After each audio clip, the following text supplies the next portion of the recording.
Si Falcon Barinov ay napakayamang tao, kung kaya napakarami ang may lihim na inggit sa kanya. Isa na doon ang kapatid niya sa labas na si Baron. Anak ito ng ama niya sa naging kabit nito. Ngunit dahil sa lintik na pagmamahal ng ina niya para sa kanyang ama, napatawad nito ang ama niya. Nagawa pa nitong kupkupin ng naging bunga at iyon nga si Baron. Ngunit kahit na iyon ang nangyari, naniwala siyang kasangga niya si Baron. Hindi niya ito tinuring na iba at minahal niya ito bilang tunay na kapatid. Namatay ang ama nila at siya ang nag-handle sa kumpanya na naiwan nito dahil siya ang panganay. Lingid sa kaalaman nilang mag-ina, naplanado na pala ni Baron ang lahat at kasabwat nito ang ina nitong naging kabit ng kanyang ama. Pinadukot siya nito upang ipapatay pero nakaligtas siya sa mga dumukot sa kanya at napadpad sa gubat, kung saan naman niya makikilala ang simple at inosenteng dalaga. Si Nadine, laking bundok. Nakita niyang sugatang si Falcon at ginamot ito. Ngunit isang linggo ang nakalipas, binalikan siya ni Falcon upang alukin ng kasal. Pangangaso at pagtatanim ang pinakakinabubuhay nila Nadine. Dahil malayo sa bayan, madalang silang makababa dito. Ngunit hindi naman siya mangmang dahil nagawa naman siyang pag-aralin ng kanyang mga magulang hanggang makagraduate ng high school. Matalino si Nadine. Pero pinili niyang huminto dahil sa pag-aalala sa kanyang pamilya. Siya lang kasi ang may sapat na kaalaman sa kanilang pamilya dahil siya lang ang nagawang pag-aralin. Habang ang kuya niya ay sagsag na agad sa trabaho at hindi natuto kahit ang magbasa. Sila ay may tribo at ang tribo nila ay mayroon ding kalaban. Ito ang kinamulatan ni Nadine. Lihim lang ang pangarap niyang makaalis sa lugar na ito at mamuhay sa syudad kasama ang kanyang pamilya. Malabong mangyari, pero gabi-gabi pa rin niyang hinihiling. Nadine, pababa kami sa bayan. Baka gusto ninyong magpasabay. Tanong ni Aida, ngunit wala pa naman silang pera. Dahil sa susunod na araw pa nila ibababa ang mga ibibenta nilang kalakal, kung kaya tinanggihan niya si Aida sa alok nito. Napabuntong hininga siya bago pumasok sa munti nilang tahanan. Nakita niya ang ina niyang gumagawa ng maruya upang may maalmusal. Sumama ka sa tatay mo kapag binaba na ang mga kalakal. Bumili ka ng bago mong tsinelas. Biglang sabi ng kanyang ina. Sige po. Kahapon paabala ang ama niya sa pangangalakal. Napakadami nilang maibababa sa bayan para makabili na naman sila ng konsumo. Lalong-lalo na ang bigas nila na pang isang buwan na. Balikan lang naman sila sakay ng kalabaw ng kanyang ama dahil malayo ang bayan. Sa tuwing bumababa si Nadine sa bayan, talaga namang hindi niya naiiwasang mainggit sa mga dalagang naninirahan doon.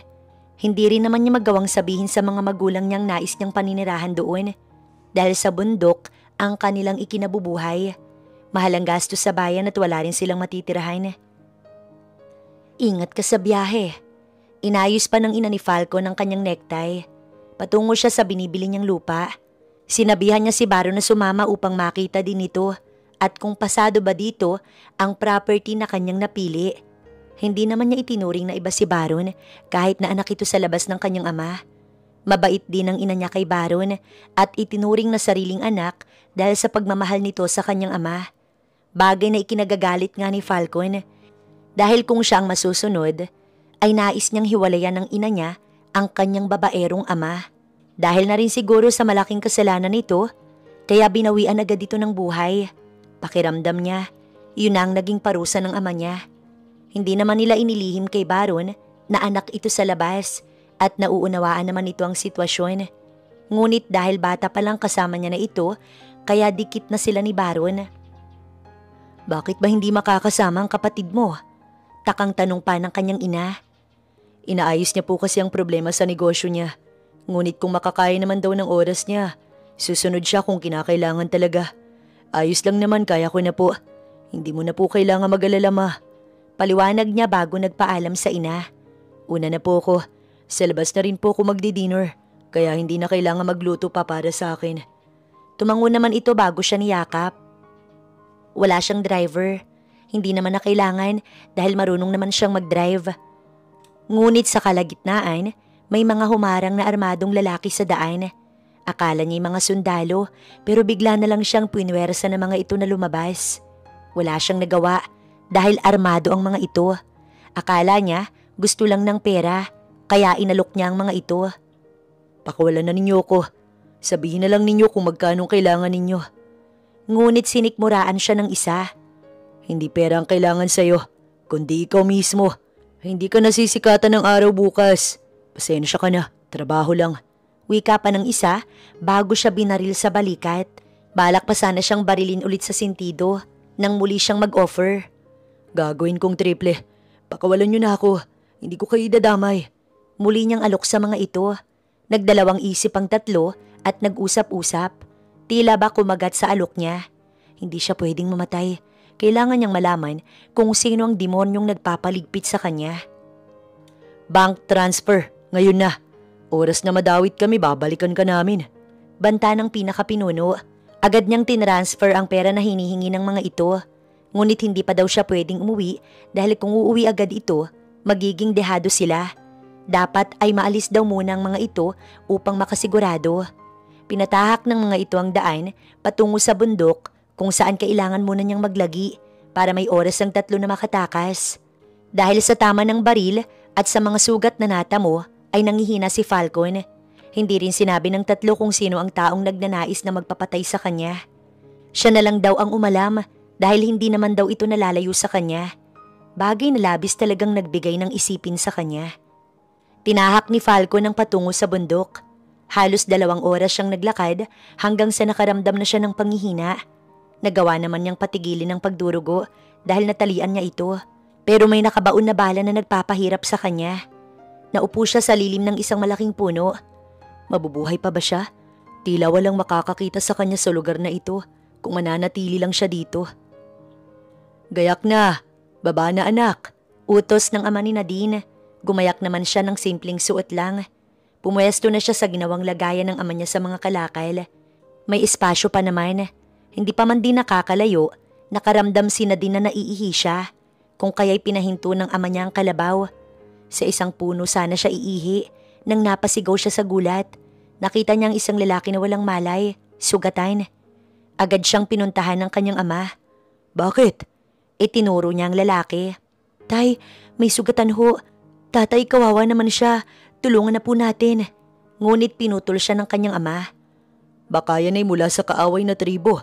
Hindi ka pwedeng magdesisyon agad. Hayaan na lang natin. Wala kang obligasyon sa taong yan. Ngunit hindi kaya ng kanyang konsensya. Bakit po? Huhusga agad tayo. Baka naligaw lang siya. Tatay, mukha siyang tagabayan. Pakiusap po, baka pwede natin siyang ipagamot kay Gawod. Hindi po kaya ng konsensya ko na may taong hahayaan nating mamatay. Paliwanag niya. Napabuntong hininga ang ama niya at nakinig sa kanya. Oh, bakit bumalik kayo? Hindi na ba tuloy ang pagbaba sa bayan? Tanong ng ina niya nang bumalik sila sa kanilang tahanan. Naiiling naman na sumagot ang kanyang ama. Itong anak mong maawain ng dahilan. Dinala namin ang isang estrangherong lalaki kay Gawod. May tama ito ng balat bugbog ang katawan. Hinala ko'y mula sa kabilang tribo. Pero ang anak mo iginigiit. Para sa kanya tagabayan ng lalaki. Oras na malaman ito ni Pinuno at taga-kabilang tribo ang lalaki. Mananagot ang pamilya natin. Tinapunan siya ng tingin ng kanyang ama. Mapapahamak ang pamilya na to. Dagdag pa ng kanyang ama. Hindi naman siguro siya magtatagal dito. At least, makakahinga na po ko ng maluwag. At walang dadalhing konsensya na may hinayaan tayong mamatay na tao. Paliwanag rin naman ni Nadine. Hindi mo masisisi ang anak natin kung bakit siya ganyan. Maayos ang pagpapalaki natin. At itinuro mo sa kanyang maging mabuti sa kapwa. Bakit ka pa nagtataka? Ipanalangin na lamang natin na hindi taga-kabilang tribo ang lalaki na sinasabi ninyo. Hindi na nakakibo pa ang kanyang ama. Napangiti siya sa ina niyang ipinagtanggol siya sa paninermo ng kanyang tatay. Ilang sandali pa, bumalik siya kay Gawod upang kamustahin ang lagay ng lalaki. Si Gawod ay ang pinakamahusay na manggagamot sa kanilang tribo. Walang hindi kayang gawin si Gawod. Ito ang naaasahan nilang lahat pagdating sa mga ganito. Mukha talagang tagabayan ng lalaki. Sa kinis pa lang ng balat nito at itsura. Gwapo ito at matipuno. Gaya na lang ng nai-imagine niya. Iwinaksi na ito ni Nadine sa isipan niya at dumiretso kay Gawod. Inabutan niyang binebendahan na ni Gawad ang sugat ng lalaki. Hindi to alam ni Pinuno. Hindi siya nakasagot sa tanong ni Gawad. Pasaway ka talagang bata ka. Oras na mula sa kabilang tribo, mapapahamak ang pamilya ninyo. Nais mo bang mapatalsik kayo't ipatapon sa bayan? Sa loob-loob niya, iyon ang kanyang nais. Gawad, sigurado naman akong tagabayan siya. Suot pa lang niya iba na. Nakikita ko ang ganyang kasuotan sa mga mayayamang tao. Hindi ako natatakot dahil siguradong sigurado ko. Napailing na lang ito. Maayos naman na siya pero mamaya pa ang gising niya. Hindi ko siya maaaring kupkupin dito. Nauunawaan ko po. Hihintayin ko na lamang po siyang magising, Gawad. Salamat po. Nginitian lang siya nito bago sila iniwan. Pinagmasdan niya ang lalaki. Napakaamo ng muka. Matyaga siyang nagbantay sa lalaki. 1 oras na, ngunit wala pa rin itong malay. Kung kaya naman, pinasya na niyang umuwi muna. Ngunit nang lalabas na siya, nagising naman ito. Nasaan ako? Who are you? Bakit may babae sa tabi ko? Sunod-sunod nitong tanong. Nakita kita sa isang puno. Wala kang malay, kaya dinala ka namin ni tatay kay Gawad. Ikaw ba? Tagasan ka? Bundok pa rin ba to? Takang tanong pa nito, imbis na pansinin siya. Sandali, ako muna, dahil kailangan kong malaman kung sino katagasan ka. Pakiusap niya bago hinintay ang sagot nito. Mapapahamak ang pamilya ko kapag taga-kabilang tribo ka. Tribo? What is that? Napangiti si Nadine. Sigurado na siya na hindi ito kalaban. Sa pananalita nitong English niya napatunayan, nakahinga na siya ng maluwag. Sumama ka sa akin upang makapagpahinga ka pa ng mas maayos. Nakausap ko ng magulang ko tungkol sa'yo. Aalalayan ba kita? Tanong pa niya pero umiling ito. Walang imik itong nakasunod sa kanya. Nagulat pa nga ang pamilya niya nang iwi niya ito. Pinaupo na muna nila ito upang maimbestigahan pa. Ayaw ipagpabukas ng ama niya kahit anong pakiusap niya. Paano ka napunta sa gubat? May mga taong nais pumatay sa akin pero nagawa kong makatakas.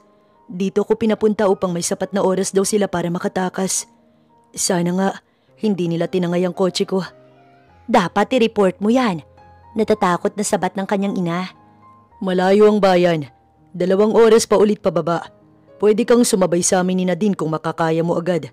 Ngunit sa tingin ko'y dapat kang magpahinga muna ng mga 2 araw pa. Ama ni Nadine ang nagsabi.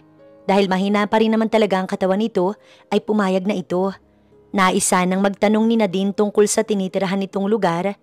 Pero nag-alangan siya dahil baka marinig ng ama't ina niya kaya nagtimpi siya. Nakita niyang abala ang mga magulang niya kaya kumuha siya ng tiyempo.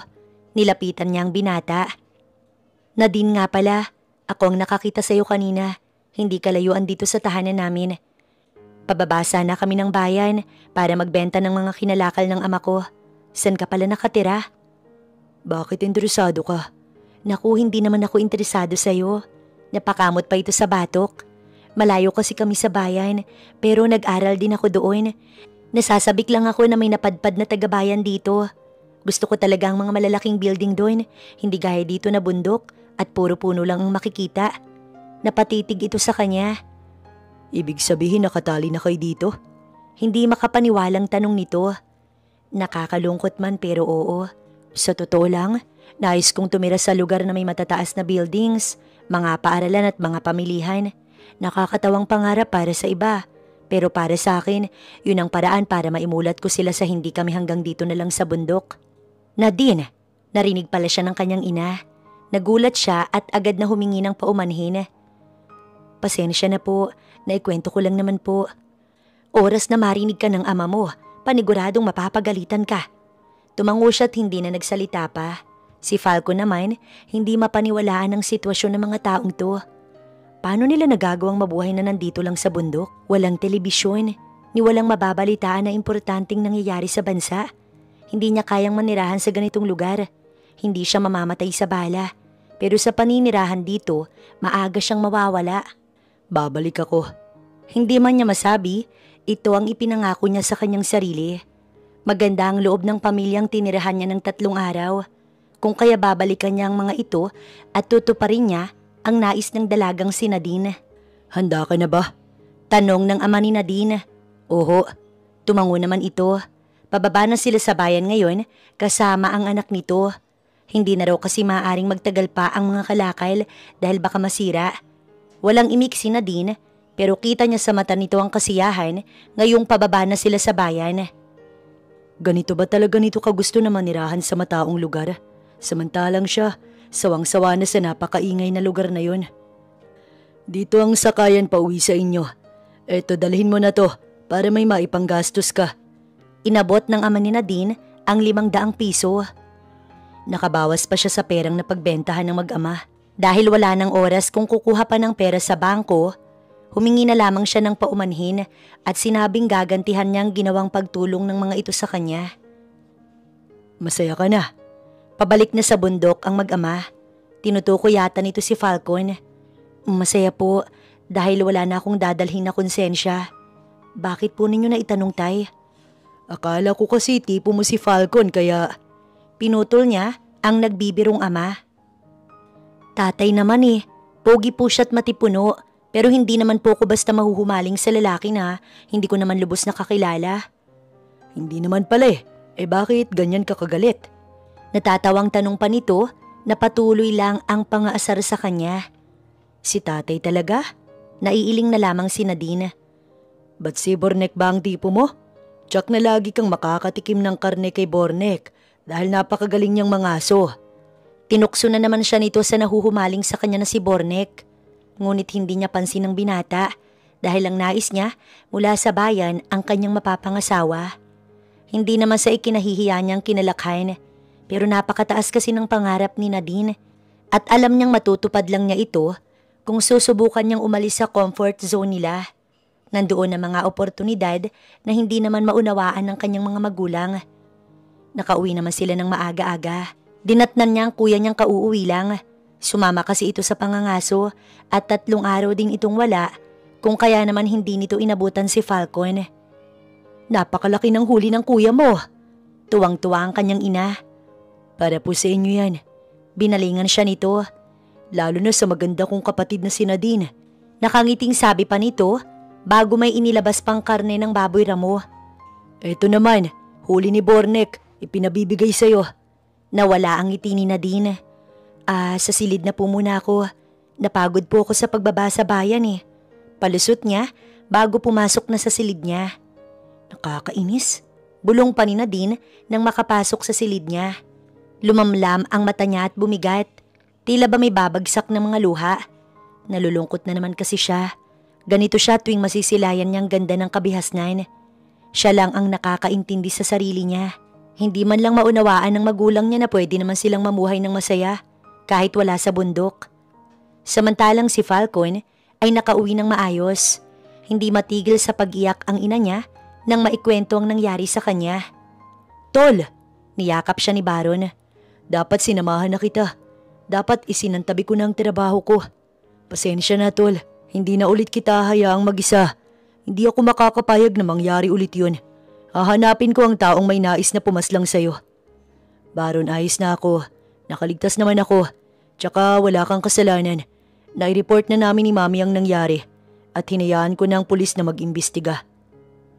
Baron, ayos na ang kapatid mo. Salamat sa pag-aalala mo, anak. Since nandito ka na, sumabay ka na sa aming kumain. Alok pa niya. Hindi naman ito tumanggi. Tol, ipaubaya mo sa akin ang paghahanap sa taong pasimuno ng pagtatangka sa buhay mo. Sige, kung yun ang nais mo. Sumabat ang kanyang ina. Sino nga pala ang taong tumulong sa'yo? Sa bundok sila nakatira. May tribo pa nga silang tinatawag. Pamilya sila, napakababait. Plano kong bumalik doon sa susunod na linggo upang kuhanin sila. Well, maging ako, nais ko silang makilala. Me too, Tol. Wika ni Baron na nakikinig lang sa usapan. Tumango na lamang siya bago kumain. Binawi ni Falcon ang nawalang enerhiya sa katawan niya. Simula sa araw na to, magiging alisto na siya. Ayon sa 3 na atasan na pumaslang sa kanya, malapit lang ito sa kanya. Ngunit hindi naman pwedeng ang ina niya at hindi rin naman si Baron. Pwede kayang ang ina ni Baron? Ito ang pumasok sa kanyang isipan. 1 linggo ang lumipas. 10 magagarang sasakyan ang nakabuntot kay Falcon. Lahat ito ay mga tao niya bilang proteksyon kung sakaling gumalaw ulit ang kanyang kalaban. Patungo sila sa bundok kung saan nakatira sila Nadine. Ipinangako niyang babalikan niya ito, hindi man niya nasabi sa dalaga. 2 oras na lakarin. Wala silang choice dahil hindi naman kaya ng sasakyan ng paakyat sa bundok at tanging kalabaw o kabayo lang ang pwedeng gamitin. Sa hinaba-haba ng paglalakad, narating nila ang tribo. Si Nadine agad ang hinanap niya dahil isa lang ang nasa isip niya upang mapapayag ang magulang nito na umalis na sa bundok. "Falcon, bumalik ka!" Nagulat ito ngunit may saya. "Pakasalan mo ko. Ipararanas ko sa iyo ang buhay na pinapangarap mo kasama ang pamilya mo. At upang mangyari yun, kailangan mo kong pakasalan. Hindi na sila makakatanggi kung makakasal ka sa akin." Napaawang ang labi nito. "Ha? Seryoso ka? Bakit naman yun ang naisip mo?" "Dahil iyon lang ang mapangahawakan mo kung sakaling tumanggi sila. Mamili ka na dahil mahalaga ang oras ko. Tumatanaw lang ako ng utang na loob na din. Ito lang ang maaari kong magawa." Paliwanag niya. Hindi ito nagsalita kaya inisip niyang hindi nito tatanggapin. Kaya sumenyas na siya sa mga taong babalik na. Pero pinigil siya ni Nadine. "Sandali. Oo na, magpapakasal ako sa'yo. Payag na ako sa alok mo." Hinarap niya muli ito bago inabot ang singsing. "Engagement ring yan." Hindi niya mapigilang mapangiti dahil napaka-inosente nito. "Anong sinabi mo?" Agad siyang binulyawan ng kanyang ama sa matapang niyang isiniwalat. Sinabi niyang pakakasal siya kay Falcon at lilipat na sila ng tirahan. Ngunit tila yata hindi ito tatalab sa ama niya. Kaya naman labis ang kanyang kaba. "Bakit nasabi mo yan? Anong pumasok sa utak mo?" "Tay, pakakasal po ko. Yun po ang desisyon ko na sana igalang ninyo. Hindi na ho ako bata. Nasa tamang edad na po ako. Sana naman ho kahit ngayon lang, suportahan niyo ko." "Naririnig mo ba ang sarili mo? At kailan ka pa naging desperadang mag-asawa? Nadine, ba't ba nagkakaganyan ka, sabihin mo?" Inalog-alog pa ng ama niya ang balikat. "Hindi mo kilala ng lubos ang lalaking nais mong pakasalan." "Oo nga naman, Nadine. Sana naman makinig ka kay tatay. Nais ka lang niya na maging maayos. Sana naman itigil mo ng kahibangan mo." Nakisali na ang kanyang kuya. Binalingan nito si Falcon. "Ikaw, ba't mo minamanipula ang kapatid ko, ha?" Hindi umimik si Falcon. "Hindi ho ba ninyo ako susuportahan? Bakit po? Desisyon ko naman sana ang unawain ninyo. Hindi puro sa inyo lang." Madamdamin niyang wika. "Hindi ka ba magsisisi sa desisyon mo?" Pati ang ina niyang tahimik lang ay nakisabat na din. Hindi madali ang pag-aasawa. Hindi mababago ang desisyon mo. Oras na maikasal ka na sa kanya. Bakit biglaan ang desisyon mo? Naligaw lang naman siya sa bundok na ito. "Nay, desidido na po ako. Tumango ito. Igayak na mga gamit at wala nang magdidikta pa kay Nadine. Suportahan natin siya sa abot ng ating makakaya." Hindi nakakibo ang kanyang ama at kapatid. Malaki ang takot nilang lahat sa kanyang ina. Hindi nga siya makapaniwala na agad itong papayag. Napasulyap siya kay Falcon na nakatitig pala sa kanya. Nilisan nila ang bundok. 10 magagarang sasakyan ang nakaparada sa kalsada. Nang makarating sila sa baba, hindi niya akalaing napakayaman pala ni Falcon at napakarami nitong tao na tagapagbantay. "Ibinabalik ko lang ang tulong ninyo sa akin." Basag nito sa katahimikan habang sila'y nasa biyahe. "Sana naiintindihan mo na kailangan kong pangalagaan ang pangalan ko. Hindi kita basta pwedeng kuhanin na lang. Pwera na lang kung may karapatan na ako. Gaya na lang ngayon na engage ka na sa akin. Walang magiging maraming tanong. Mararanasan mo ang inaasam-asam mo at hindi kita pipigilan sa mga desisyong gagawin mo. Ingatan mo lamang na madungisan ang pangalang pangangalagaan ko, Nadine." Ito lamang ang mahigpit na bilin ni Falcon sa mga paliwanag nito. "Nauunawaan ko, sana lang makapag-adjust ang pamilya ko para sa kanilang ginagawa ko. Nais kong mamulat sila na mas marami pa silang pwedeng magawa at maranasan. May tutuloy kong pangarap ko para sa pamilya ko. Babalik ako sa pag-aaral habang nagtatrabaho. Nais kong magawa ang mga bagay na matagal ko nang inaasam. Sana payagan mo kong gawin yun, Falcon." Pakiusap pa ni Nadine. Hindi mo naman kailangan pang mahirapan. Nandito ako para tumulong. Gaya ng ginawa ninyo sa akin. Susuportahan kita. Kaya pag-aaral mo na lang ang aatupagin mo. Pero ayokong pati yun iasa sa'yo. Sa papel mo lang naman ako magiging asawa. Hindi ako magiging tamad. At isa pa, nais kong maranasan ng lahat-lahat, di ba? Hindi na ito kumibo pa. Isang matamis na ngiti ang sumilay sa labi ni Nadine. Ito na ang simula ng pagbabago ng buhay niya. Hindi niya akalaing may isang taong mag-aalok sa kanya ng kasal para matakasan ang tinuring niyang kulungan. Alam niyang hindi na totoo ang Cinderella sa modernong panahon na to. Pero bakit pakiramdam niya? Siya ngayon si Cinderella at si Falcon ang kanyang prinsipe. Sa mansyon ni Falcon niya idiniretso ang mga ito. Nandito rin ang ina niya. Ayaw kasi nitong maging mag-isa. Kaya naman nagdesisyon itong makisama na lang sa kanya sa iisang bubong. Si Baron naman kasi may sarili na't padalaw-dalaw na lamang. Mom, this is Nadine and her family. Pakilala ni Falcon. Nice to meet you all. Nadine, napakaganda mo. Natutuwa talaga akong makilala ang mga taong tumulong sa anak ko. Nakipagkamay ang ina niya sa mga ito. Mom, ikakasal na kami ni Nadine. Napaawang ang labi ng ina niya sa gulat. Pero masaya naman ang naging reaksyon nito. Niyakap nito si Nadine. Walang problema, iha. Masaya ako sa balitang to. Dapat ipag-celebrate. Hindi po ko galing sa mayamang pamilya. Simple lang din po ang kinasanayan naming buhay. Pero proud na proud po ko sa magulang ko. Masaya po ko natanggap ninyo ko at ang pamilya ko. Pero mauunawaan ko rin naman po kung may alinlangan. Iha, you don't have to worry. Binalingan ng ina niya ang kanyang magulang. Wala pong problema dahil tanggap ko po ng buong puso ang desisyon ng anak ko. Pinaghanda ng ina niya ang private chef nila.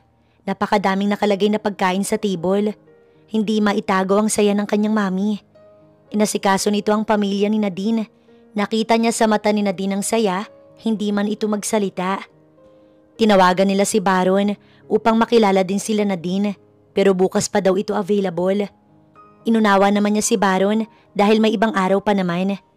Lingid sa kanyang kaalaman, ay alam na ni Baron na dinala niya ang mga tumulong sa kanya sa mansyon. Ngunit hindi nito alam ang desisyon niyang pagpapakasal. Hindi ka pa kikilos? Sumimsim ng wine ang ina niya nang ito ay magtanong. Hindi pa. Delikado pa. Sa tingin ko naging alisto na si Falcon. Nabigyan kaya siya ng impormasyon ng mga walangyang yun. Madiin ang hawak niya sa kanyang cellphone dahil sa sobrang inis. Traidor ang mga tao. Kaya dapat maging maingat ka. Oras na malaman niyang ikaw ang pasimuno sa pagpaslang sa kanya. Tapos na ang maliligayang araw natin. Mawawala ang lahat sa atin, anak ko. Hindi na natin maitutuloy ang paghihiganting nais ko. Dapat ako ang nasa pwesto ng ina niya. Naiintindihan mo naman siguro ko, hindi ba? Napabuntong hininga si Baron. Pero kailangan bang patayin talaga sila? Hindi naman sila naging masama sa akin. Hindi ba pwedeng... Ibinato nito ang bote ng wine. No! Hindi pwede! Baron, ginawa kong basura ng ama mo. Para lang sa mag-inang yun, tinapon niya ako. Matagal kong hinintay ang pagkakataong to. Mamamatay ako, anak, kapag hindi mo to ginawa.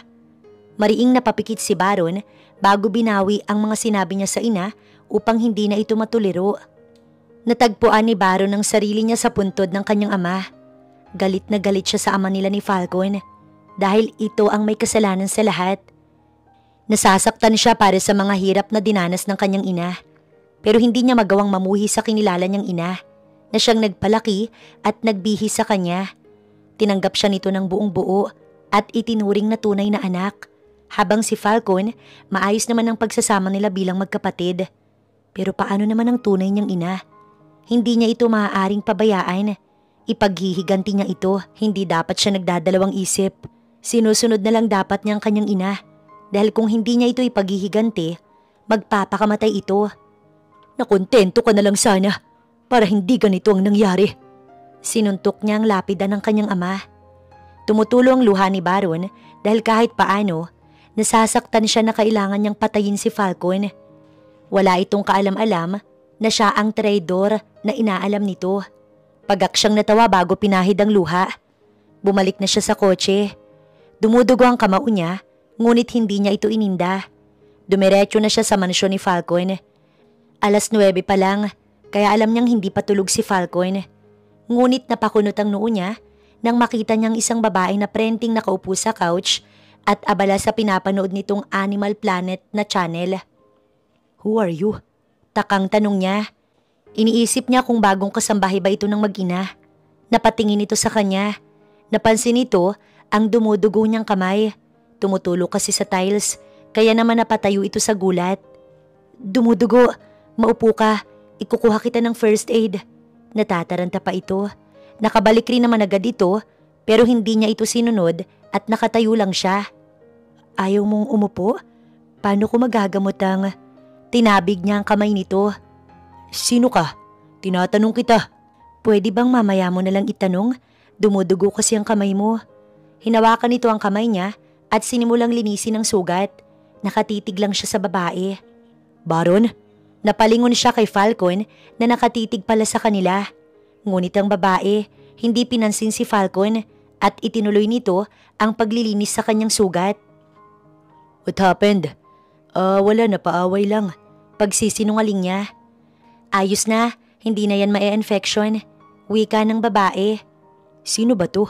Itinanong niya kay Falcon. "She's my fiancé." Hindi siya makapaniwala na ikakasal na ito. "I didn't know. Pasensya na napagsungitan ko siya. Pasensya na." Hinarap niya ang babae. "Walang problema." "Sinong nakaaway mo? Bakit ka napaaway? Pag nakita ni mami yan, mag-aalala yun." Iniwan na sila ng babae. "Wala naman akong balak ipakita kay mami. Naisip ko lang napuntahan ka para ayain kang uminom."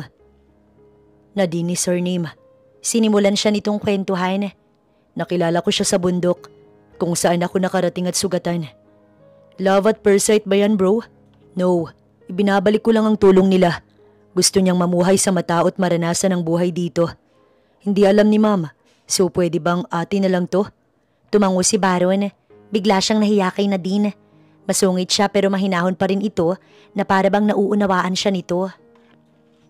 Napabuntong hininga si Nadine. Nakita niya kasi sa mata ng lalaki na iyon na napakalungkot at alam niya ang pakiramdam na yon. Kaya naman wala siyang paghuhusga na naramdaman sa lalaki. Hindi man niya ito kakilala. Pero sino kaya ito? Isa ba itong kaibigan ni Falcon? Itinigil niya ang malalim na pag-iisip. Separate ang room niya kay Falcon dahil hindi pa naman sila kasal. Habang ang ama't ina niya ay sa malaking silid din at ang kuya niya mayroon ding sarili. Napakagaan ng buhay nila sa poder ni Falcon. Pero hindi siya magiging abusado. Kaya naman magsusumikap talaga siya.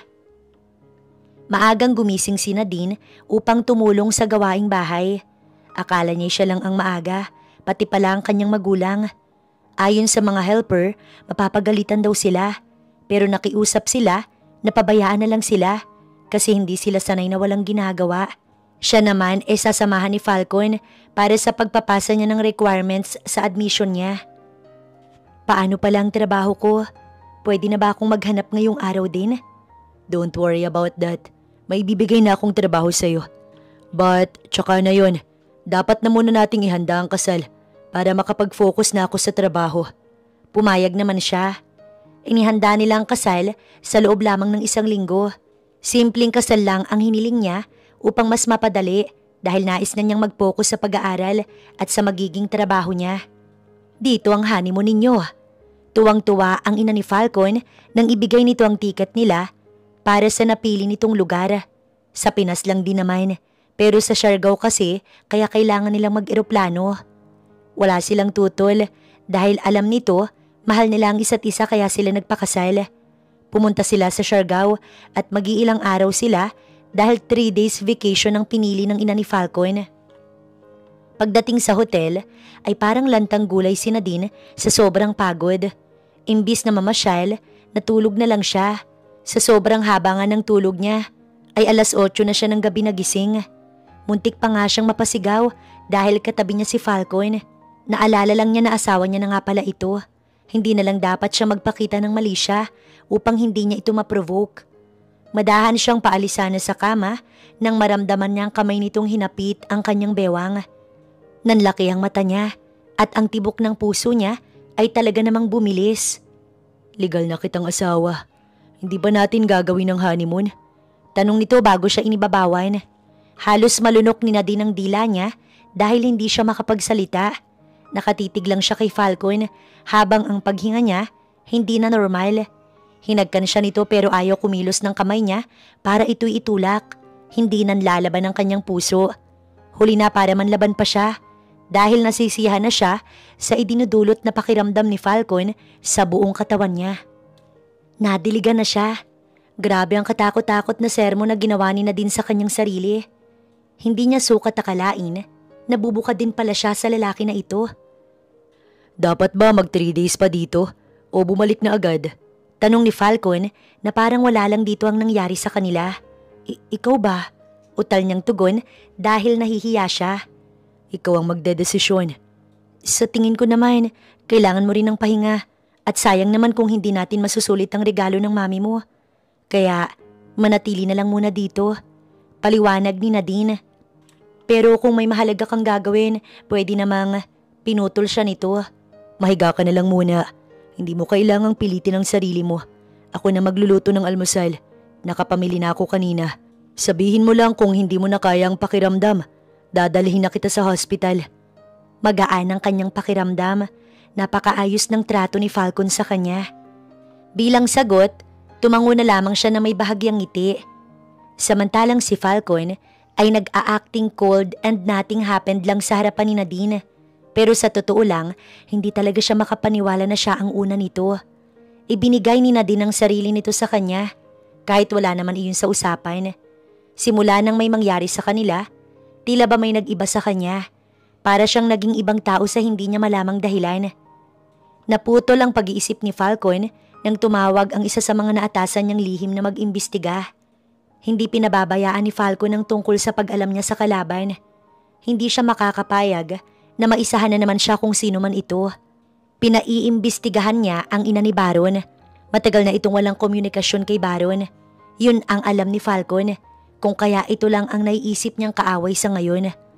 Dahil kampante siya na wala sa kasama niya sa bahay ang kaaway at lalong-lalo na hindi ang kapatid niyang si Baron. Wala silang alitan nito, ni walang inggitan. Bata pa lang, magkasama na silang dalawa. Sila na ang kinilalang pamilya nito, kaya malabong gawin ni Baron ang kasamaan na iyon sa kanya. Sige, magmasid ka lang.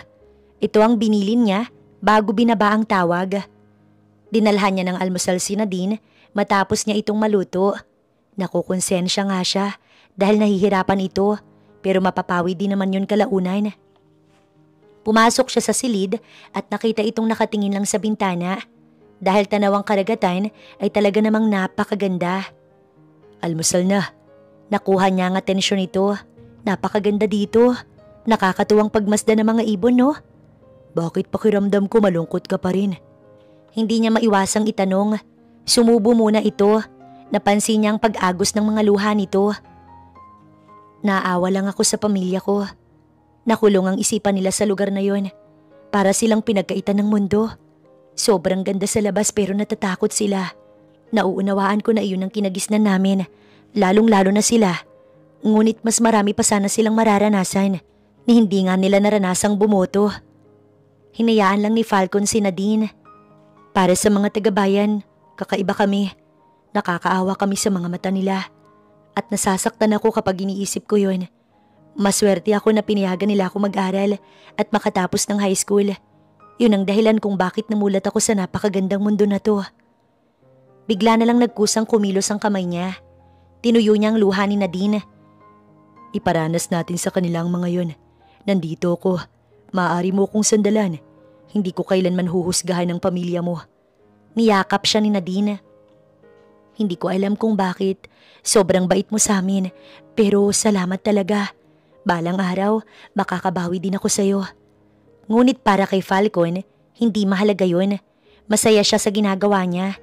Utang na loob niya ang buhay niya sa mga ito kung kaya gagawin niya ang lahat ng kanyang makakaya. Sa 3 araw na pamamalagi nila, naging masaya si Nadine sa kanilang bakasyon. At nang bumalik sila, naghanda rin ng pamilya ni Nadine at ang ina niya dahil umuwi raw sila na bagong kasal. Baron, nandito ka pala. Nakipag-fist bump siya sa kapatid na nanginginain ng handa.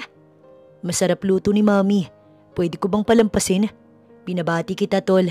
Ngayon bubuo ka na ng sarili mong pamilya.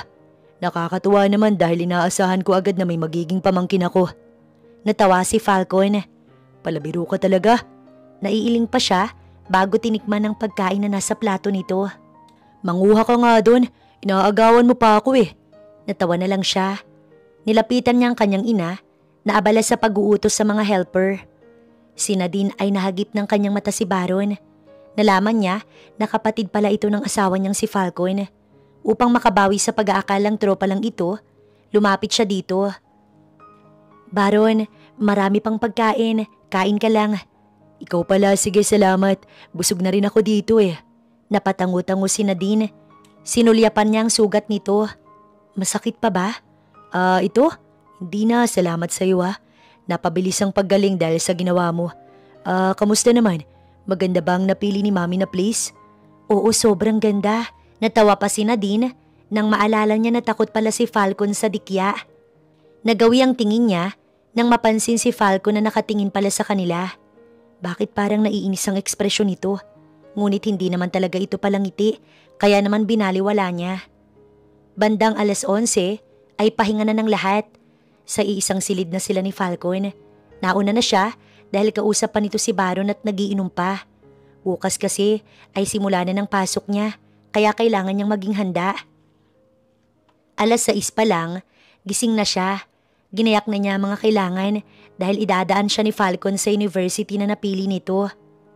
Pag-out mo sa klase, diretso ka na lang sa store na itinuro ko sa'yo. Naipasa ko na sa kanila ang class schedule mo. Kaya ginawa nila ng paraan para hindi ka na mahirapan. Sabihin mo kung nahihirapan ka. Huwag kang magsisinungaling sa akin. Hindi ko makakalimutan ang mga ginagawa mo para sa akin. Masayang sabi niya kay Falcon. Hindi na siya kumibo at umalis na. Bro, pangilang tawag mo na to? Seryoso ka ba? Bantayan mo na lang kaya ang asawa mo. Mariinis siyang napapikit. Ibenta mo na kaya sa akin ng flower store mo. Natawa ang kanyang kaibigan. Nahihibang ka na. Kapag nalaman pa niyang hindi ka mapakali, magagalit yun sa'yo. Pinatay niya na ang tawag. Hindi siya mapakali na hindi kamustahin si Nadine. Iniisip niya na baka mapagod ito, lalo't galing ito sa school. Tigas naman kasi ng ulo. Sinabi na niyang wag na nga itong magtrabaho. Napabuntong hininga siya. Sir, coffee po. Alok ng kanyang sekretarya, ngunit tinanggihan niya ito. Pinilit niya na lang ang sarili na mag-focus sa trabaho at iwaksi muna sa isipan ng asawang si Nadine. Sinabi niyang hindi niya ito pakikialamanan, kaya hindi niya magawang makapagpakita dito sa oras ng trabaho nito. Bakit ba ganito ang nararamdaman niya? Naiinis na rin si Falcon sa kanyang sarili. Sir, pasensya na po sa abala pero tumawag po si Mr. Wilmore. May mahalaga daw po siyang ipapaliwanag. Tumango siya bago inayos ang sarili. Si Wilmore ay kasama niya sa mahalagang proyekto na kanyang plinano. Hindi niya pwedeng palampasin ito dahil tungkol ito sa pag-expand ng kanyang mga negosyo. Falcon, may problema ako. Hindi ako makakasama sa iyo sa mga susunod na linggo dahil maoperahan ng asawa ko. Ngunit nakausap ko naman ang anak ko. Siya na muna ang papalit sa akin na makakasama mo. Don't worry, hindi siya magiging pasanin dahil eksperto naman siya sa trabaho natin. Naipaliwanag ko na ang lahat sa kanya. Hindi naman masamang tao si Falcon para kagalitan si Mr. Wilmore. Kaya naman pumayag siya. Ayaw lang niya ng tanga sa trabaho kaya ito ang mahigpit niyang ibinilin. Falcon, ito ang anak kong si Janine. Tumango siya at nakipagkamay. Ikinagagala kong makatrabaho ka habang wala pa ang ama mo. Wika niya na matamis nitong ikinangiti. Me too, masaya din ako makatrabaho ka. Why don't we go out for a dinner? Para sana mapag-usapan ng mga kailangan. Tumango siya. Mahalaga nga ito kaya hindi niya mapapahindian. Dahil naging abala siya sa kanyang kasal at asawa niya ay kailangan talaga niyang maghabol. Iniwanan na lamang niya ng mensahe si Nadine na hindi siya makakauwi ng maaga. Pansin ni Falcon ang malagkit na tingin ni Janine. Ngunit hindi niya na pinapansin dahil sanay na siya sa mga ganitong babae. Hindi sa pagbubuhat ng bangko pero malakas talaga ang dating niya sa mga babae. Si Nadine nga lang ang hindi ganito sa kanya. Napaka-inosente kasi nito. What? Pati ba naman yun, ma'am? Hindi mapigilan ni Baron ang galit niya sa kanyang ina. Binisita niya ito at sinabi nito ang ginawa nitong hakbang habang hindi pa siya kumikilos. Nalaman niya na ginawang kakampi ng ina niya si Mr. Velmore at ang anak nito inutusan niyang akitin si Falcon upang masira ang mag-asawa. Pati ba naman si Nadine na walang alam ay madadamay? Pwede bang ilabas na natin si Nadine? Hindi siya kasali sa paghihiganti na plano mo. Bakit may awa kapag natitira sa kanila? Sabihin mo nga, nagbabago na bang isip mo? Tumalikod siya sa ina. Oras na magulo ang plano ko. Kasalanan mo kung bakit ako mamamatay. Nakuyom niya ang kanyang kamao. Umalis si Baron na walang sinabi sa kanyang ina. Sobra na. Kung pati si Nadine, idadawit nila. Wala siyang mali siya para sa asawa ng kapatid niya. Pero ba't naman pati ito nadadamay? At isa pa, nagdadalawang isip na siya sa pagpatay. Pinipilit niyang kumbinsihin ng ina niya na hindi na kailangang dumanak ng dugo. Ngunit kasalanan din naman niya dahil hinayaan niya ang kanyang ina na manipulahin siya. Ngayong naliliwanagan na siya, hindi niya alam kung paano pa ito maayos. Sa isang magarang restaurant naman kumain si Janine at Falcon. Napag-aralan mo na ba? Basag niya sa katahimikan. Why don't we enjoy the moment first? May nahong tanong naman ito habang may ngiti sa labi. Pagak siyang natawa. Bakit, ano bang tingin mo dito? Date? Nawala ang ngiti nito. That's not what I mean. Hindi pa kikipaglandian ang pinatatrabaho sa'yo ng ama mo. Hindi ba niya nasabi sa'yo kung paano ako magtrabaho? Ibinaba ni Falcon ang tinidor na hawak bago nagpunas ng table napkin. Iniwan niya na ito at nagdire-diretso palabas. Sana hindi niya na inaksaya ang kanyang oras. Dumiretso siya sa mansyon. Dinner time na nang makauwi siya. Pero nakita niyang wala si Nadine kaya napatanong siya. Ayon sa kuya nito, dumiretso daw agad dito sa silid nila. Balak sana niyang puntahan na si Nadine. Pero naalala niya na bihira na pala niyang makausap ang kapatid nito. Hindi niya na naitatanong kung ayos lang ba ito sa trabaho na ibinigay niya. Maayos bang lahat sa trabaho mo, Bayaw? Oo, Bayaw. Ayos na ayos. Napakalulusog na mga bakang alaga ko. Natutuwa rin kaming magtanim ni nanay at tatay. Salamat ulit, Bayaw.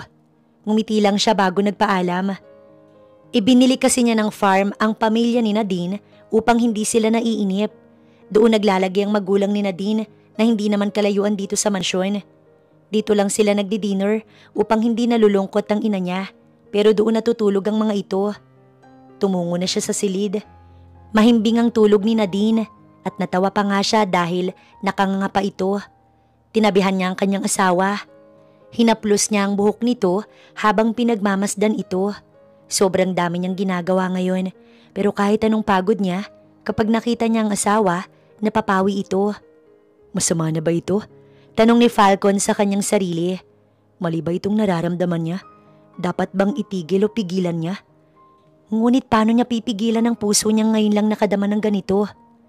Nakauwi ka na pala. Sambit ni Nadine nang magising ito't makita siyang nakatitig lang dito. Huwag mo kong intindihin. Matulog ka lang. Bulong niya habang haplos ang buhok nito. Salamat. Salamat talaga. Masaya ako sa mga nangyayari. Hindi na nito na ituloy ang sinasabi nang muli itong makatulog. Naalala ni Nadine ang ginawa ni Falcon kagabi. Hindi nga niya maiwasang isipin kasi para bang may nararamdaman na sila sa isa't isa na hindi lang nila magawang maamin. Nakakaramdam din siya ng kilig, parang sasabog ang puso niya sa sobrang bilis ng tibok. Tungkol pala kagabi, grabe kasi ang antok niya. At ang totoo hindi naman siya sa trabaho napagod. Napagod siya sa unang araw niya sa kolehiyo. Dahil matagal na nahinto, kinakapapa ni Nadine ang mga ugali ng kanyang kaklase at ang pakiramdam na nag-aaral na ulit. Dumaan lang siya sa farm na binili ni Falcon para sa kanyang magulang. Gusto lang niyang kamustahin ang mga ito dahil naging abala siya nitong mga nakaraan. Maaga ba ang klase mo? Tanong ng ina niya nang naghahanda ng nilagang saging. Opo, si kuya nga po pala, kamusta naman po? Hindi po ba siya naiinip?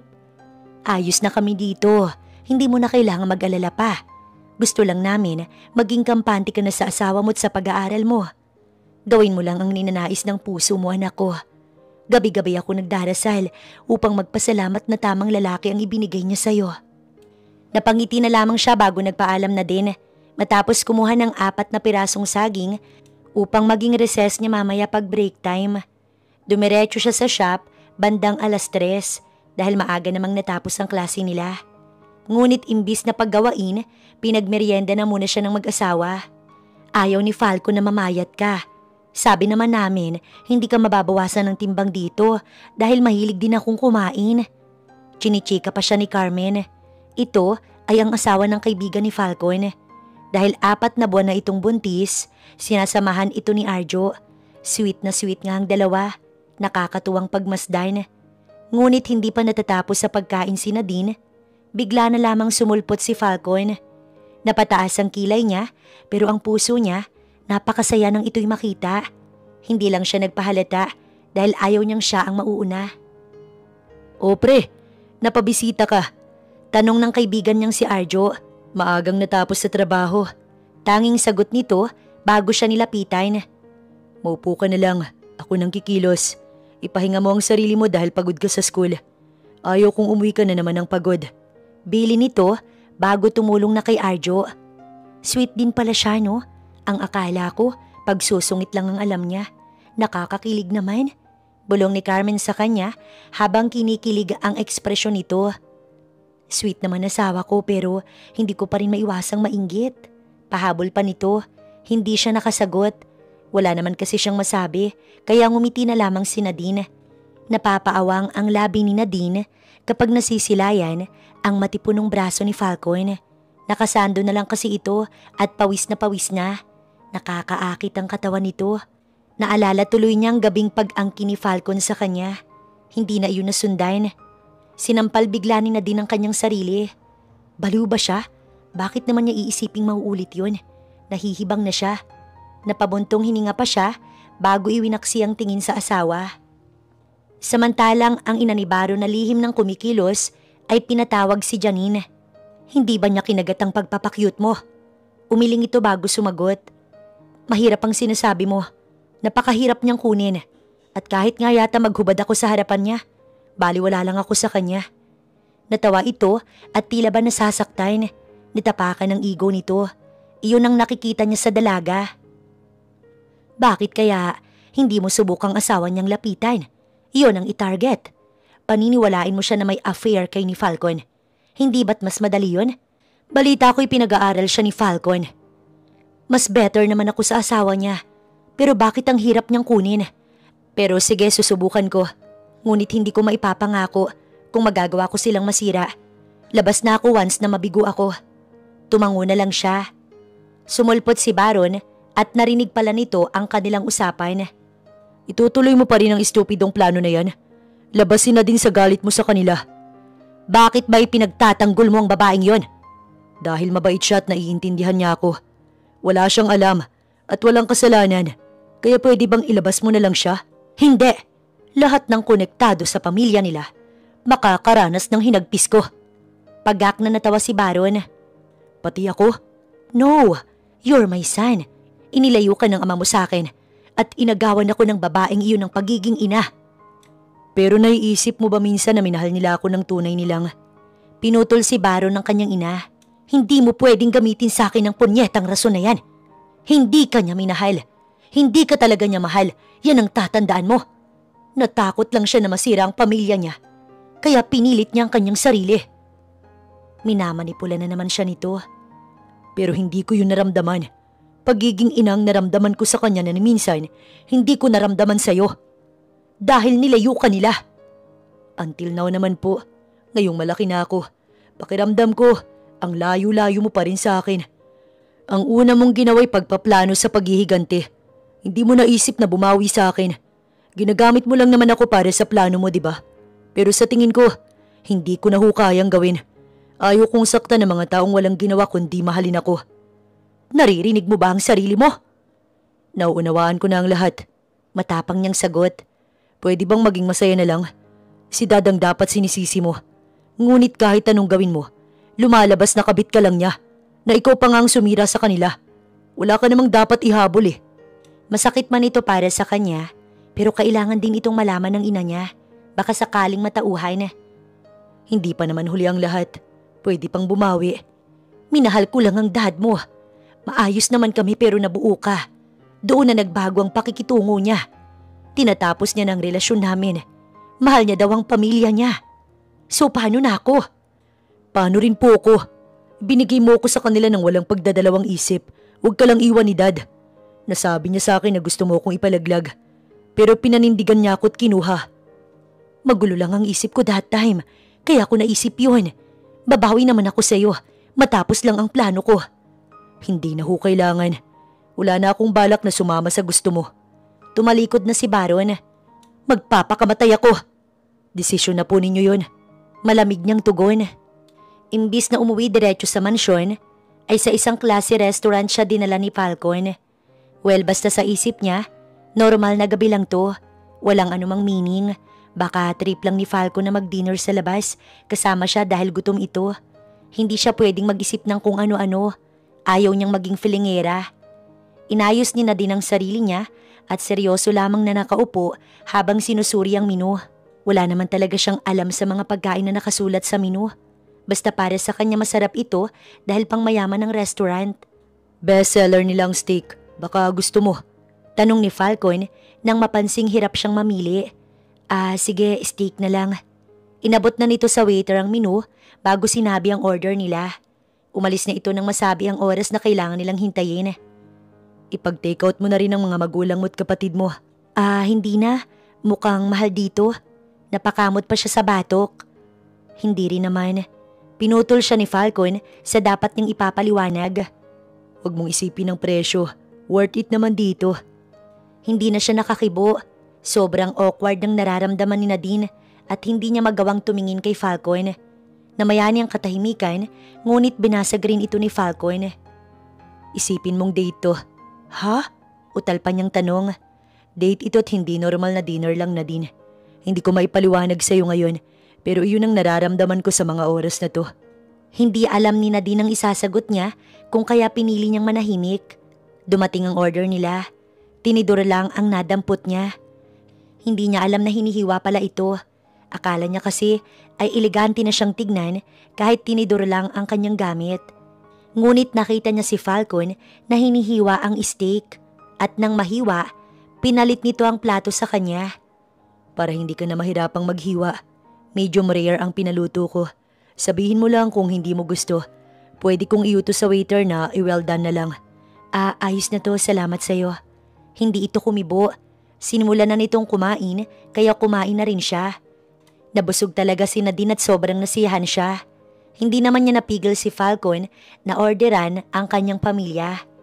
Sa kotse walang imik si Nadine, pero ang tibok ng puso niya talaga namang napakabilis. Nahihirapan kang pagsabay ng pag-aaral at pagtatrabaho mo. Kaya tumigil ka na lang sa pagtatrabaho. Hindi mo naman kasi kailangan na... Ba't ba alalang-alala ka sa akin? May problema ba sa ating dalawa? May hindi ba malinaw sa pagitan natin? Lakas loob niyang tinanong kay Falcon. Inihinto nito ang kotse. Sa tingin ko dapat na kitang kausapin at ipaalam sa'yo. Ang alin? Takang-taka si Nadine. Sobrang weird kasi ng nararamdaman ko lately. Lagi ka nalang nasa isip ko at hindi ko magawang hindi ka isipin. Then I realized na gusto na kita. Gusto kong maging totoo na ang lahat. Mahal na kita, Nadine. At nararamdaman kong mahal mo din ako. Hindi naman ako mali, diba? Napalunok siya ng laway bago sumagot. Pero sabi mo, ginagawa mo lang ang mga ito dahil tinatanaw mong malaking utang na loob ang ginawa naming pagtulong sa'yo. Oo, malaki talaga ang utang na loob ko. Hindi ko yun makakalimutan, Nadine. Pero kasi iba tong nararamdaman ko eh. Hindi ito awa o pagtanaw ng utang na loob. The truth is, nahulog na talaga ako sa'yo. Mali ba ako? Hindi mo ba ako gusto? Hindi ba parehas ang nararamdaman natin? Gusto din kita. Pero ayokong iasa ang lahat sa'yo, Falcon. Nais kong may marating ako sa buhay. Nais kong mabigyan ng karangalan ng pamilya ko. Na kahit isa man lang sa amin, may nangarap ng mataas ang nakapagtapos. Dahil edukasyon ng pinakamatibay na sandatang maaari kong magamit sa mga taong ang tingin sa amin. Walang silbi at kaawa-awa. Hinawakan ni Falcon ang kanyang kamay bago sumagot. Sabi ko naman sa'yo, susuportahan kita, diba? Sa kahit ano pang gusto mo. Nandito lang ako, Nadine. Palagi ako nakabantay at pumapalakpak sa bawat tagumpay mo. Hinding-hindi kita iiwan. Mahal na mahal kita. Kaya sana, tanggapin mo ang pagmamahal ko. Niyakap niya si Falcon. Tinatanggap ko ang pagmamahal mo, Falcon. Naniniwala kong ikaw ang nakalaan para sa akin. Biniyayaan tayo ni Cupido ng pag-ibig dahil nakita niyang hindi naman masama ang ating atensyon. Ang kanilang labi ay naglapat at maluwag na tinanggap ang isa't isa. Hawak kamay silang pumasok sa bahay ng magulang ni Nadine. Inabutan naman nilang gising pa ang mga ito at nagulat pa nga nang sila'y makita. Dinaan lang po namin itong in-order ni Falcon para sa inyo. Wika niya nang ilapag ang pinaglalagyan ng paper bag. Ma, steak po yan. Pwede pa ninyong iluto kung hindi po ninyo gusto ang medium rare. Paliwanag niya sa ina. Bayaw, kung may oras ka samahan mo kong uminom ng lambanog. Bigay lang sa akin ang nakilala ko sa bayan. Tumangon naman si Falcon sa kanyang kuya.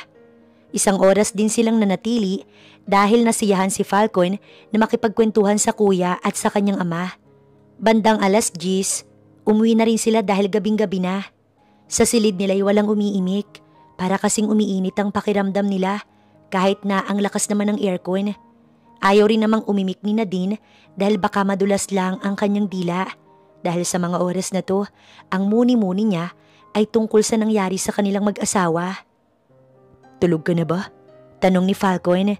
Hindi sila magkaharap kung kaya hindi niya nakikita ang ekspresyon nito. Hindi pa naman ako inaantok. Naramdaman niya ang pagyakap ni Falcon sa kanya. Napaawang ang kanyang labi. Sabihin mo lang kung ititigil ko. Bulong pa nito nang simulan siya nitong hagkan. Walang dahilan para patigilin kita. Mahal kita. Mahal na mahal. Tugon niya bago ginantihan ang mga galaw ni Falcon. Isang halikang gumising sa mahimbing na pagkakatulog ni Nadine. Napangiti siya, hindi pa man din nasisilayan ang mukha ng asawang si Falcon. Good morning. Bati nito bago siya tinabihan sa kama. Breakfast is ready. And I know gutom ka dahil sa nawalang lakas mo because of me. Pilyong bulong pa nito na ikinatawa ni Nadine. Talagang gutom siya dahil anong oras na silang natapos. Ayos lang naman dahil wala naman siyang klase today. Kaya makakapag-banding pa silang mag-asawa. At tungkol sa trabaho niya sa flower shop, hindi na talaga siya pinapasok ni Falcon. Upang maiwasan ang pagtatalo, sinunod na lang niya ang nais nito na mag-focus na lang siya sa pag-aaral. Sabay na silang bumaba. Sa dining area ay umaawit pa ang ina nito habang inaayos ang table. Maupo na, iha. Masarap ang inihanda ko. Lagi naman pong masarap ang luto ninyo, mami. Puri niya na ikinakilig nito at mas ginanahan sa pag-aasikaso. Tumabi si Falcon sa kanya't magsisimula na sanang kumain nang makatanggap sila ng tawag mula sa police station. Si Falcon ang sumagot. Yes, please. Don't hurt my brother. Pakisigurado na walang makakapanakit sa kanya. Papunta na ang abogado niya. Susunod na rin kami. Ito ang narinig ni Nadine mula kay Falcon. What happened? Ang kapatid mo, ayos lang ba siya? Bakit daw nasa police station siya? Alalang-alala ang ina ni Falcon. Pinakalma naman nila ito dahil baka mapano ito sa labis na pag-aalala kay Baron. Hindi natuloy ang pag-aalmusal nila dahil agad na silang pumunta sa police station. Nadat na nila si Baron na may mga galos at pasa. Putok din ang labi nito kaya malala talaga ang nangyari. Bakit pumunta pa kayo? Malamig nitong tanong. Malamang pamilya mo kami. Bakit ganyan kang magtanong, Baron? Naiinis si Falcon pero dahil lang naman ito sa pag-aalala. Nakamasid lang si Nadine. Tinawagan namin sila, sir, dahil kailangan mo pong may... Pinutol ni Baron ng pulis na magpapaliwanag. Sinabi ko bang tawagan mo sila? May inutos ba ako? Baron, ba't ba galit na galit kang nandito kami? Hindi ka naman namin huhusgahan. Seryoso na si Falcon. Umayos ka nga. Hindi ka naman ganyan. Bakit ba ayaw mong magsabi ng problema mo? Baron, may sign. Bakit naman hindi mo na kinakausap si Mami? Is there a problem, anak? Sa itsura ni Baron, tila ba ito'y may kinikimkim. Lumuluha lang ito't hindi nagsasalita. Wala itong sinagot, isa man sa mga tanong ng mag-ina. Nailabas naman nila si Baron at nakipag-areglo ang mga binugbog nitong dalawang lalaki. Sa amoy din ni Baron ay nasa impluensya ito ng alak. Walang imik ang lahat hanggang sa makauwi sa bahay. Dahil wala namang masasabi o maitutulong si Nadine sa problema, pinili niyang magmasid lang at ang priority niya ay ang biyenan niya na kanina pa alalang-alala. Gustong malaman ni Falcon ang problema ni Baron, kaya timping-timpi siya hanggang sa makarating sa bahay. Tell me what the problem is. Utos niya sa kapatid. Nak, ipagpabukas na lang. Hayaan na muna natin ang kapatid mo makapag-isip-isip. Pakiusap ng kanilang ina, pero walang oras si Falcon na pagbigyan si Barong makapag-isip. Ngayon mismo, nais niyang malaman ang problema nito. Ngayon na dapat, Baron. Wala ka bang sasabihin? Bakit? Ano bang gusto mong malaman? Bakit ba nag-aalala pa kayo sa akin? Anak lang naman ako sa labas. Ang ina ko'y kabit ng daddy mo. And you too. Hinarap ni Baron ang ina nila. Hindi mo naman ako kadugo. Pero bakit mo ko tinuring na parang anak mo? Bakit? Because you're my son. I don't care what happened in the past. Hindi ko kailanman inisip na iba ka sa amin. Yes, you're a mistake pero para sa akin you're a gift. Minahal kita ng buong buo. Hindi kumibo si Falcon. Pero bakit nga? Bakit hindi mo ko kinamuhian? Dahil natatakot ka na maging watak ang pamilya ninyo? Natatakot ka na kapag hindi mo ko tinanggap, masisira ang pamilya ninyo? Hindi mo kaya yun kasi mahal na mahal mo si Dad. Yun ang dahilan, di ba? Sasagot sana si Falcon pero pinigilan siya ng kanyang ina. No, that's not true. Matagal nang sira ang pagsasama namin ng ama ninyo. Bago ka pa man mabuo, aware ako na niloloko ko ng ama ninyo. At iyon nga ay ang ina mo. Nasa proseso na kami ng pagdi-divorce nang dumating ka, Baron. Akong nag-utos sa kanya na kuhanin ka dahil gusto kang ilaglag ng ina mo. Wala kang kasalanan. Nasa tiyan ka pa lang ng nanay mo. Sinisisi ka na niya. Hindi ko kayang pabayaan ka. Nakiusap ako sa ama mo na hayaan ka na sa akin kahit maghiwalay na kami. Ayaw niyang makipaghiwalay pero hindi ko na siya kayang patawarin. Hindi umalis ang ama ninyo. Pero hindi na kami mag-asawa. Itinago ko lang. 2 taon pa lang ang Kuya Falcon mo. At ikaw ipinagbubuntis ka pa lang. Luhaan din ng ina ni Falcon. Baron, sobrang saya ko na ibinigay ka sa akin. Hindi man ako ang nagluwal sa'yo, pero sa puso ko, ako ang ina mo.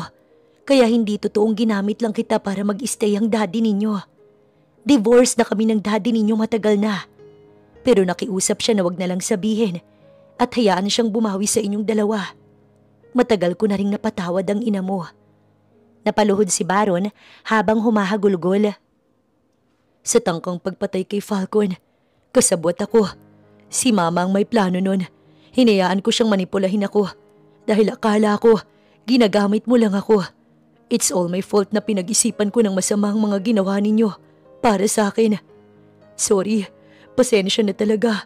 Susuko ako sa pulis at si Mama hindi ko hahayaang masaktan niya kayo.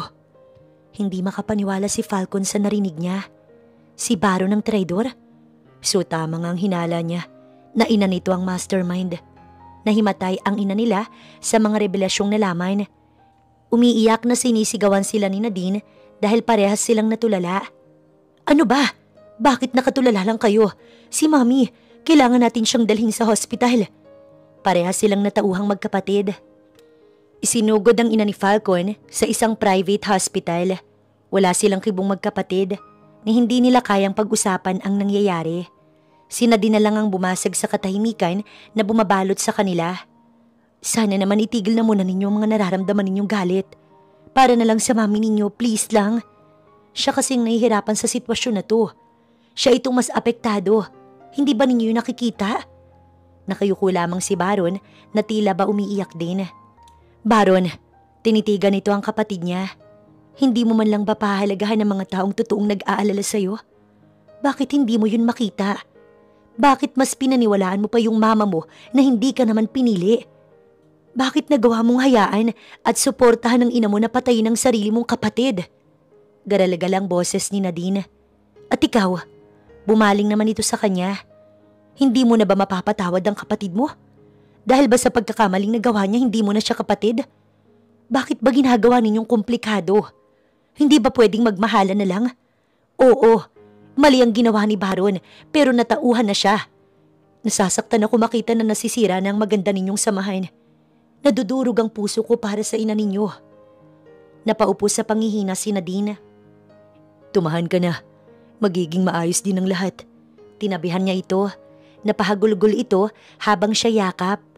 1 oras lang nang makatanggap sila ng resulta sa doktor na sumuri sa kanyang ina. Ayon dito, maayos naman daw ang lagay nito. Nabigla lang ito sa mga nangyari.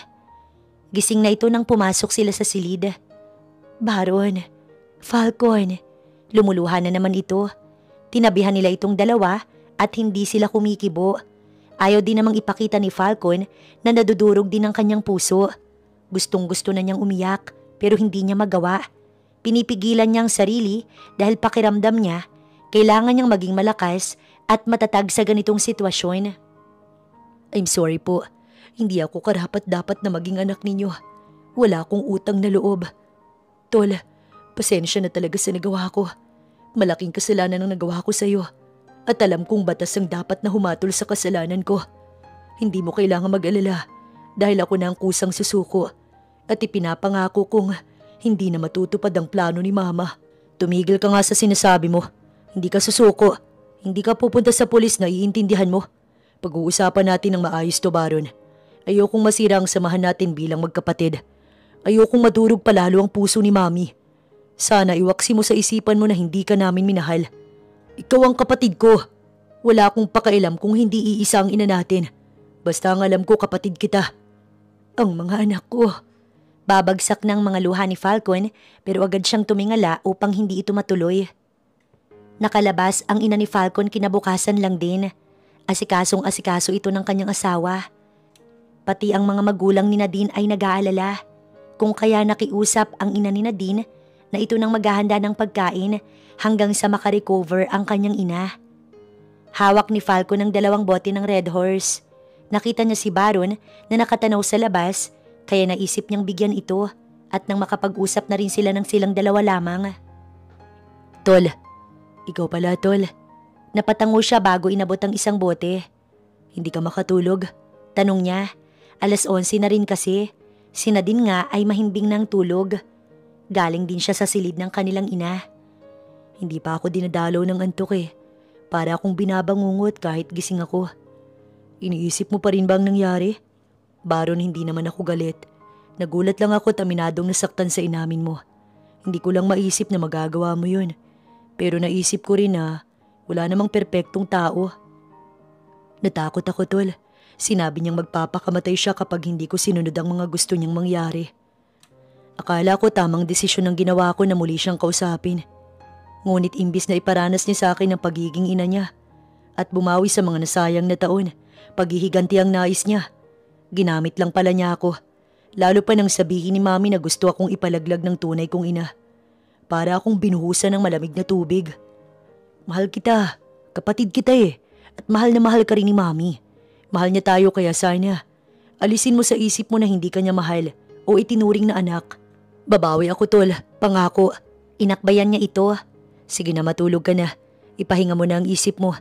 Punta ako sa silid namin ni Mrs. At saka kanina pa iyak ng iyak yun eh. Pakisabi tol, pasensya na. Tinapik niyang balikat ni Baron bago tumungo sa silid nilang mag-asawa. Tumabi siya kay Nadine at yumakap. Tahimik na tumulo ang kanyang luha. Sobrang nadudurog ang puso niya para sa kapatid niyang si Baron na bata pa lang nakaranas na ng kalupitan mula sa sarili nitong ina. Samantalang siya, napakabait ng mami niya at kahit na nasira ang pagsasama ng magulang niya, kahit kailan hindi niya naramdamang broken family sila dahil sa ginawang pagtitiis ng ina niya na wag sabihin ng totoo. Falcon, hinarap siya ni Nadine na napansin yatang umiiyak siya. Nagulat ito at agad siyang niyakap. Shh, tahan na. Paiyak na rin ang boses nito.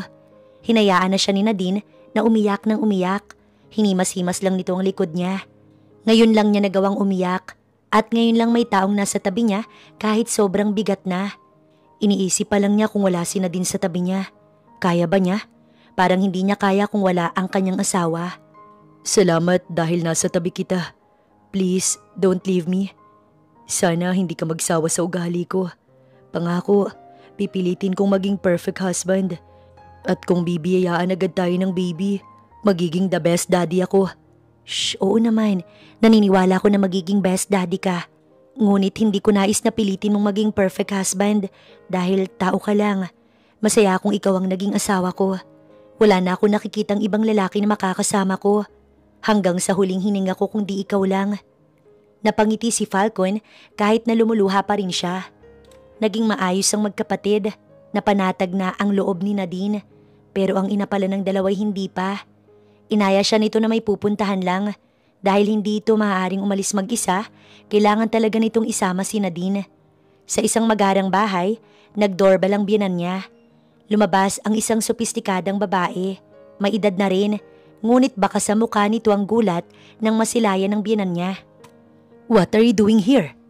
May galit sa tono ng pananalita nito, lalo na ang ekspresyon nito. Ngunit isang malakas na sampal ang itinugon ng biyenan niya, na maging si Nadine ay nagulat. "Buisit ka? Napakalakas ng loob mong sumugod sa pamamahay ko't saktan ako. Who are you?" Dinuro pa nito ang ina ni Falcon. Gusto sanang umawat ni Nadine pero napakatindi kasi ng tensyon at napakalalim ng pinaghuhugutan ng dalawa. Pinili na lang na magmasid ni Nadine. "Ang kapal ng mukha mo. Nilason mo ang utak ng anak kong si Baron. Hindi ka na nga naging ina sa kanya. Pinahirapan mo palalo siya. Ganyan ka ba talagang kawalang kwenta? Napakasama mo. Gusto mo na nga siyang ilaglag noon, pati ba naman ngayon, pinagkakaitan mo pa rin siya ng pagmamahal? Patay na ang asawa ko. Patay na ang inahas at nilandi mo. Hindi ka pa rin ba titigil? Wala kang alam sa nararamdaman ko. Wala kang karapatan na pangunahan ako sa dapat kong ginagawa. Oo, minahal ko ang asawa mo. At oo, kabit lang ako. Ngunit para sa akin, ako ang mahal niya. Nanatili lang siya sa'yo dahil kay Falcon at Baron. Sana pala, hindi ko na ibinigay sa'yo ang anak ko. Para ano? Para gamitin siya? Gusto mo nga siyang mawala, di ba? Siyang sinisisi mo sa pakikipaghiwalay sa'yo ng ama niya. Istupida kang babae ka. Para lang sa lalaki, pinabayaan mong sarili mong dugot laman. At akala mo ba hindi iyon alam ni Baron? Sinabi ko ng lahat-lahat sa kanya. Alam ko na din ang mga plano mo. Itigil mo na ang kahibangan mo. Dahil oras na may gawin ka at lumapit ka sa dalawa kong anak, may kalalagyan ka. Banta pa lang to dahil inaalala ko si Baron. Pero kung hindi ka matitigil, mapipilitan akong gumamit ng puwersa. Pagak itong natawa. Let's go, iha. Hinawakan siya nito sa kamay. Sa kotse walang imik ang biyenan niya. Pauwi na sila. Pero alam niyang mainit pa rin ang ulo nito kung kaya hindi siya nagtatangkang basagin ng katahimikang namayani. Pwede bang wag mo na lamang itong mababanggit sa magkapatid? Malapit na sila sa mansyon nang magsalita ito. Ngumiti siya upang ipaalam na hindi niya sasabihin ang nangyari. Sa kanilang salo-salo, masaya ang mag-iina. Lalo na ang asawa niyang kagabi lang, grabe ang iyak. Sa wakas nakahinga na rin ng maluwag si Falcon, kaya makakahinga na rin siya ng maluwag. Gusto ko na ng pamangkin.